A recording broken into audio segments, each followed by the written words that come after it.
All right, everybody, what's going on? Mark Fleetwood here. Welcome back to the Daily Grind Trader. Tonight, I'm going to be doing an analysis on Luna. I know it's been all over the place. People have been making videos on it, and it's just been filling up my feed on Twitter, filling up my feed on YouTube. So, figured I could hop in and do a quick analysis and say, no BS, no crap. This is what I believe is a potential. But there's so many variables with Luna right now. Is it going to fork? Is it going to continue and just kind of go down to nothing? Is it, go down to nothing? Is it? There's just so much potential that there's so many variables. It's going to be hard to do this. So please keep in mind, I'm not a financial advisor. It's not financial advice. I'm simply going to share what I believe could be a recovery phase for Luna. So again, not a financial advisor, not financial advice. There are a couple of things I want to mention about Luna. There's over 100 projects on the Terra network. So it is a huge blockchain, and there are so many different projects building on it. There's a reason why people don't want it to fail. There's a reason why people are trying to save it. So it does make sense in that, and in that sense, it does make sense. There's another thing that I've been looking at. I've been watching this here. I don't know why it's called PooCoin. I don't know why that's the case, but what it's been doing, it's been watching the burn rate of Luna, and I've been seeing, let me refresh this here. There's been a ton of Luna burn. So right now, currently, token supply for their wormhole is sitting at 240 billion. Last night it was 258 billion. So there's 18 billion Luna gone over the past 24 hours, just burned, and you can see 8 million burned here. 6 million burned here, 20 million, a million. So tons and tons of Luna being burned every few minutes.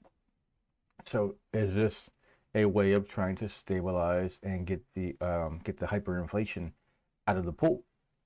If this happens and they don't fork the chain and the hyperinflation gets taken out of the pool, then we can start to look at a real potential for a potential rebound and a recovery. So with that being said, we're going to take a look into the charts and take a look at Luna right now. So first things first, I'm on the hourly chart, and because anything larger than this is really hard to kind of read and gain anything from, and I'll show you like on the daily.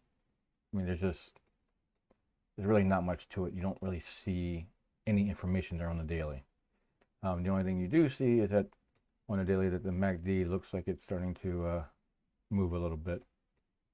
If I can get it to move. Yeah, like the MACD is starting to flip over, but the RSI is pretty much useless. It's just bottomed out for like the past 5 days, so it's not even really moving at all. The MACD is starting to move a little bit, but again, that's indicators right now aren't going to be your friend. They're not really going to give you anything, so there's not a whole lot of use for them. So I'm going to have them just bottomed out there. Go back to the hourly. I've been able to find some ranges of support and resistance that I've seen since the recovery, since the bottom. This first resistance here, and it wicked up to it a handful of times. The next resistance here got wicked, and it actually got caught as a support here a few hours back. So I think about 10 hours ago at 3.011.6 happened to be a pretty, or 11.8, excuse me. It showed to be a solid support after it had been a resistance here, and then supported itself here after the retest of the broken resistance. Again, here at around 17 or 0.00017 was a support, and I thought it was going to hold support here, but it seems to have cracked through. So I would like to see it regain that, or else we could retest the 11 again. And again, there was a resistance for a while here at 28. And then our ultimate resistance so far has been where we essentially topped out our highest close was at 42. There's a couple of things I want to do with this to give a potential of where this could go. Now, we had to assume that this is coming down off of a massive ABC correction. We're going to assume that this was just a massive corrective wave, and that we're going to start an Elliott wave sequence. And because we're on the hourly chart, it's really going to be impulses. It's going to be the smaller waves. So this whole 5-wave sequence could take place over the course of 10 to 20 days. and that would essentially be your macro one wave of an Elliott wave pattern. Now, I'll kind of get into that a little bit. So first things first, I want to take a look at the Fibonacci retracement. I want to go from the bottom close to the highest close, and you can kind of see that it bottomed out right a little bit before it got to the 786 retrace, but beyond the 618, and right now it's currently sitting right around the 618 retrace. So this area could hold as a support here on the 618, or if it doesn't, we could drop all the way back down to the support, or potentially the 786. Those are areas that I'd be looking at to see potential bounces if we get a bounce. With that being said, if this is the bounce here,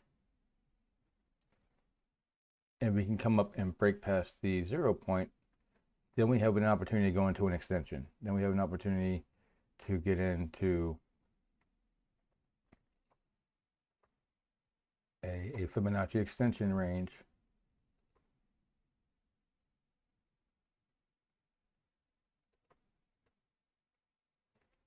And our 1618 extension would be right around 0008. And that would look like on the Elliott waves, wave 1, wave 2, wave 3, 4, and 5. So let's take this now here. Let's close this out just to clear up some clutter.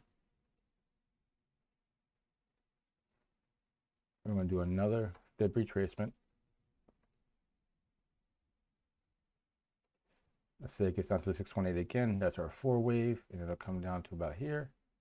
And our 5 wave will be another extension area to about 0.00145. And let me just hit the extension just so that I can be a little bit more precise with that.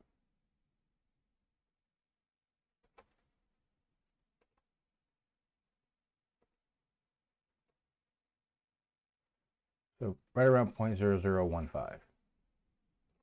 And close all these out. So that's only on an hourly chart. So this would be a micro level Elliott wave sequence of 5 waves. Now this would essentially be the 5 impulses of the first 1 wave on a macro chart, on a daily chart, if the price does actually recover. There's a lot of ifs. They could pull the plug at any time and say they're going to fork the chain. That is easily a possibility. But at the rate that they're burning, it seems as though there's a concerted effort to try to redeem this, because I think that there's a potential for a lot of people, a lot of projects to want this to continue and not to fail. It looks like the price is starting to get closer back to that support level. If this holds a retest and fails to break this level, we could be looking to get back down to 11. And if you're swing trading, and if you're going to swing trade this, again, not financial advice, but if you're swing trading, this could be an entry if this were to hold as support, and then potentially swing trade these levels. And apparently that's what a lot of people have been doing recently, is doing a lot of swing trading on this project since since it bottomed out. So, but I'm never going to BS on this channel. I'm never going to tell you that something's going to go to the moon. I'm never going to say that you can be a millionaire if you just follow this this new coin or whatever the case might be. But there is an opportunity to swing trade this. There's an opportunity to do analysis on this, and there is an opportunity to see growth if the blockchain continues and it doesn't fork. Again, take a look here. 240, 235, 240, 235 more million have been burned just in the time of this video. And sometimes, you know, there'll be hundreds of millions burned in that short amount of time. So if the inflation can get pulled out, I don't see any reason why a move like this, and again, this is still 1/10 of a penny, essentially, you know, little bit more than that, but essentially still 1/10 of a penny. So guys, that's the analysis so far. I see I do have someone watching. If you have anything, any question, anything comment wise, anything you'd like to see further with this, the floor is yours.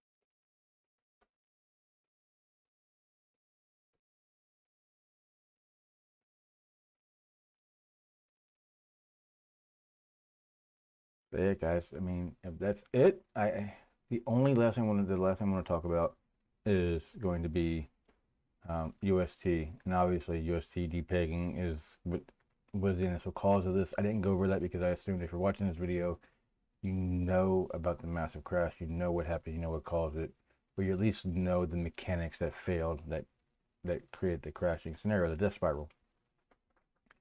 I don't know that both of these can recover at the same time. I don't know that UST and Luna can both kind of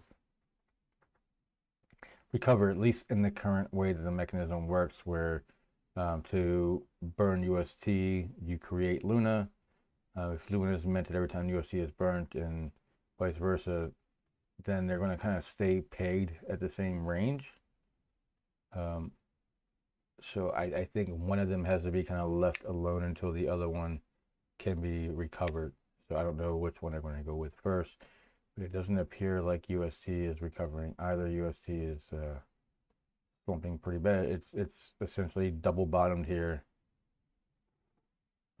So that's another thing to watch over. And I know there was a whole lot of people who were yield farming, a whole lot of people who were in UST just holding stables, and that is the worst feeling in the world.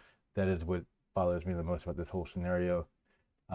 People lost in Luna, and we all know that it's a gamble. We all know that it's a risk. And yes, that was a hell of a loss, but just like when you trade in stocks, or just like when you invest in a company goes bankruptcy, it goes broke, whatever happens, the stock goes to zero. It happens all the time. But you don't expect that with a stable coin. You don't expect when you're just holding and you think that you're out of the market and you're just holding a stable coin. You don't believe you're going to lose all your money doing that. And that, I think, is where the hardest part of this is for me to kind of wrap my head around. Fortunately, I was in neither one of these coins when it happened. I did buy a sizable chunk of Luna, very close to the bottom, but I'm not going to discuss that too much because I'm not here to chill it. I'm not here to say to try to pump it up or anything like that. I just, you know, I did see an opportunity very low to take a risk, and I think I bought like $50 worth of it. But yeah, UST has to recover as well, and I think honestly that to me is just as important, if not more so, because when you have someone in stable coins who believe that they were just holding their money, waiting for a market move to get back into the market, and to lose all that they had in that scenario is really rough. So that's it for tonight, guys. I hope you enjoyed. I hope I hope this wasn't too far off or didn't seem too far-fetched. I try to be reasonable and realistic with all of my analyses. So, as always, until next time, peace.